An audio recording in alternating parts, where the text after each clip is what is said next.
Abaturage bahingaga mu kagari ka Nyagahinga umurenge wa Rusororo akarere ka Gasabo mu mujyi wa Kigali bavuga ko mu rukerera rwo kuwa gatandatu tariki ya 17 Mata 2021 abakarani bazanywe n'imodoka y'umurenge wa Rusororo maze biroha mu myaka yabo barayirandura nyuma haza kuza indi modoka irayipakira bivuga ko yaguzwe ngo aba baturage babwiwe ko bakagombye kuba barakuyeho iyi myanda yabo babwirwa ko ari umwanda ngo ni mu rwego rwo kwitegura inama ihuza ibihugu bivuga ururimi rw'icyongereza cagamo izabera i Kigali tariki ya 21 Kamena 2021. Aba baturage mu kiganiro bagiranye n'Umubavu TV online n'umubavu.com bavuze ko basaba kwishyurwa agaciro k'imyaka yabo kuko bari barayitanzeho byinshi ndetse ngo ni nayo bari batezeho amaramuko.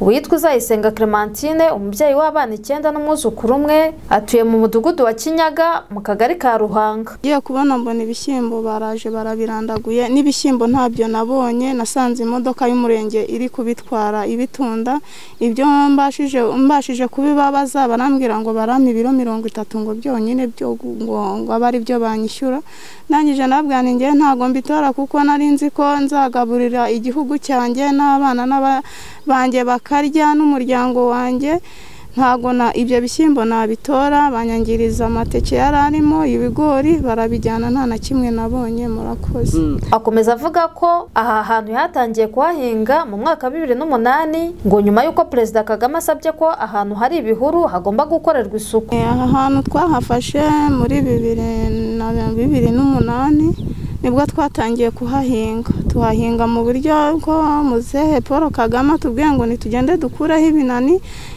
tuhahinge tuhavana umwanda turahahinga kugeza n'iyi saha nahahingaga ariko nkahinga bakimara gucamo imihanda baciyemo imihanda FPR ikimara kuhagera abaturage baho bahaguranira mu rwego rwo kuvuga ngo babahaye ingurane kuko bari bafite. Ninde wari watanze ingurane? Ni FPR kuko ni FPR babaha ingurane hepfo ibibanza byari by'umuturage nahingaga. Uwimana Marie Grace avuga ko nawe yaranduriwe ibishyimbo n'amateke akabwirwa ko hakeneye amasuku ngo basabye ko bahabwa ibyumweru 2 gusa ngo imyaka yabo ikera barabangira ahubwo ubuyobozi bubabwira ko icyo buzabasubiza ari imbuto bateye gusa. Barabiranduye nyine ntabwo se bababwiye ko babiranduriye iki? Nta kintu bageze batubwira. Batubwira ko bashaka amasuku. Amasuku y'iki? Yo gutera pasiparama. Hanyuma se byo kurya n'imyanda? None sukubizo. Kuki batategereje ngo byere? Twabasabye n'ibyumweru 2. Yamuragiye Vestine avuga ko nawe yaranduriwe imyaka yavuze ko yahinze ari mu rwego rwo kurwanya imirire mibi agira ngo abana be batazicwa na bwaki. Avuga ko kuwa 4 tariki ya 15 Mata 2021 aribwo haje abayobozi bababwira ko bagomba gukuraho imyaka yabo abandi nabo basaba ibyumweru 2 kuko bumvaga ko imyaka yaba yeze wenda bakajya kuyihubika. Birangira impande ebyiri zisa n'izumvikanye. Nababye ari abapirimateri ubwo ntibaragira n'amezi 10 ubwo rero nahingaga ahangaha ngira ngo ndebe ko nabaho ntacyo mfite cyo gukora ntago mfite icyo kurya ibintu byose nyine ni kurya n'Imana afasha n'iminsi 2 irashira ntararya ubwo nahinze ahangaha ngira ngo ndebe ko abana narwanya bwaki batazishwa n'inzara nuko ubwo rero ngiye kumva numva kuwa 4 ngewe singira n'ubamfasha ngo ndabona uko ntarabuka no kuhinga hano umuntu yarazaga yaza kunsura yamba 2,000 nkavuga nti ndayaha umukozi aje kumpingira nzarye mu minsi izaza. Nuko kuwa 4 rero ngiye kumva numva ngo bahageze ngo bababwira ko bigomba kurandurwa ngo cyakora kuri Covid nubwo yatwangirije nyine iranama yagombaga kuzaba bavuze ko ngo igiye kuzaba mw'iyi mpeshyi. Iyo nama ni iyihe? Cugama.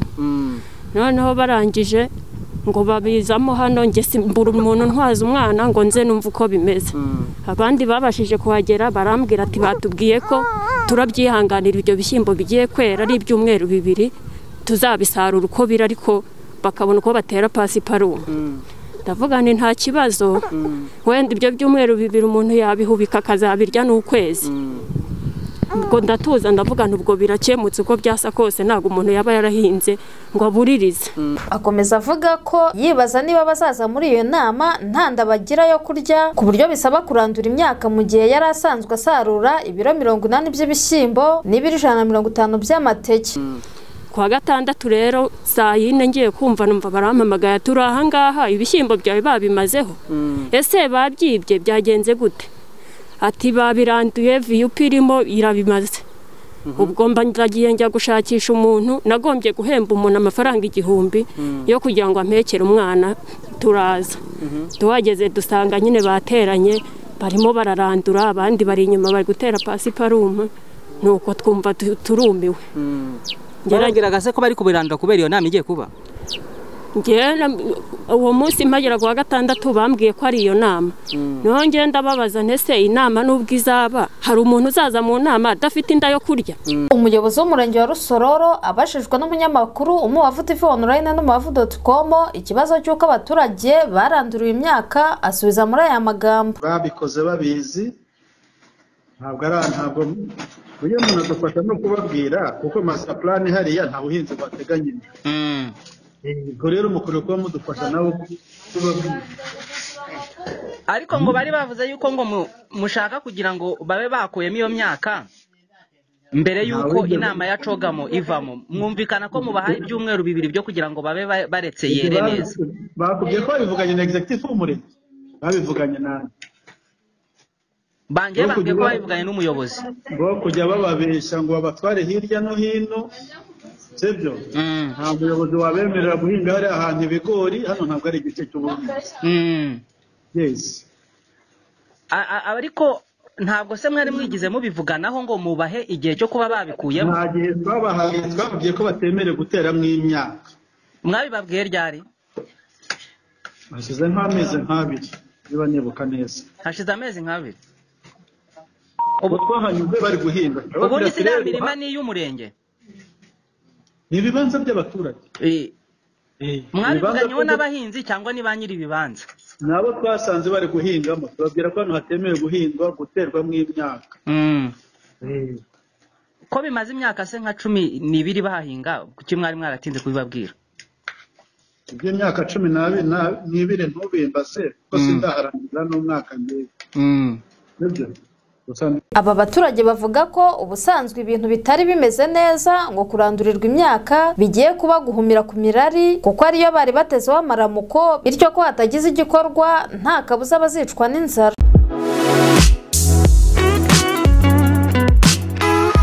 Raporo nshya ya Reporters sans frontières ku bwisanzure bw'itangazamakuru mu bihugu 180 ivuga ko Burundi bwazamutse imyanya 13 u Rwanda rugasubira inyuma umwanya umwe byombi biracyari mu bihugu binega ubwo bwisanzure. Iyi raporo yitwa World Press Freedom Index ivuga ko itangazamakuru urukingo nyarwo rw'amakuru ayobya rinizwe neza cyane rinizwe igice kuri 73% y'ibihugu 180 bishyirwa ku rutonde na Reporters sans frontières ku rutonde rushya rw'uyu mwaka. Iyi raporo ishyira Burundi ku mwanya w'146 kuri raporo ya 2020 rwari ruri ku mwanya 160. Iyi raporo ya 2021 ishyira u Rwanda ku mwanya w'156 mu 2020 rwari ku mwanya w'155. Reporters Without Borders ivuga ko ubutegetsi buha icyizere abanyamakuru nyuma yo kwibasirwa kuva muri 2015 kuri kudeta yapfubye. Reporters sans frontières ivuga ko gufungura abanyamakuru ba Iwacu mu kwa 12 2020 bari bamaze umwaka urenga bafunze no kuba perezida yarasabye abashinzwe itangazamakuru gukemura ibibazo leta yagiranye n'ibinyamakuru byafunzwe nabyo byabonywe nk'ikimenyetso cyiza. Gusa ivuga ko abategetsi mu Burundi bagifite ibyo gukemura kuko hakiri ubwoba no kwibuza gukora inkuru zimwe na zimwe ku binyamakuru bikorera mu Burundi, cyane ko nibura ry'umunyamakuru Jean Bigirimana y'ikinyamakuru Iwacu mu kwa 7 2016 ritigeze rikorwaho iperereza nyaryo. Reporters sans frontières ivuga ko mu myaka ya vuba yabonye igabanuka ry'umubare ry'umubare w'ibikorwa bihohotera ubwisanzure bw'itangazamakuru mu Rwanda, ariko kubuzwa no kwibuza gukora inkuru zimwe na zimwe bigihari cyane mu kwirinda kugirana ibibazo n'ubutegetsi. Iyi raporo ivuga ku munyamakuru Dieudonné Niyonsenga uzwi nka Cyuma Hasani wa chaîne yo kuri YouTube Ishema TV wafashwe agafungwa mu buryo budasobanutse muri 2020 aregwa kurenga ku mategeko ya guma mu rugo. Hashize amezi 11 yabaye umwere ararekurwa. BBC ivuga ko abashinzwe itangazamakuru mu Burundi cyangwa mu Rwanda ntacyo baratangaza kuri iyi raporo nshya ya Reporters Without Borders dukesha iyi nkuru. Gusa mu Rwanda raporo ya 2018 ikigo gishinzwe imiyoborere yitwa Rwanda Media Barometer ivuga ko igipimo cyitwa ubwisanzure bw'itangazamakuru kiri hejuru ku gipimo cya 77%. Iyi raporo ya 2021 ivuga ko Norvège, Finland na Sweden bikurikiranye gutyo hari byo biza imbere y'ibindi 180 mu kubahiriza ubwisanzure bw'itangazamakuru, mu gihe Ubushinwa, Turkmenistan, Korea ya Ruguru na Eritrea bikurikiranye gutyo ari ibya nyuma. Ibindi bihugu byo mu karere naho bihagaze: Kenya iri ku mwanya 102, Tanzania ku mwanya 124, Uganda iri ku mwanya 125, Repubulika Iharanira Demokarasi iri ku mwanya 149. Impande z'u Burundi n'u Rwanda ntacyo ziravuga kuri iyi raporo nshya.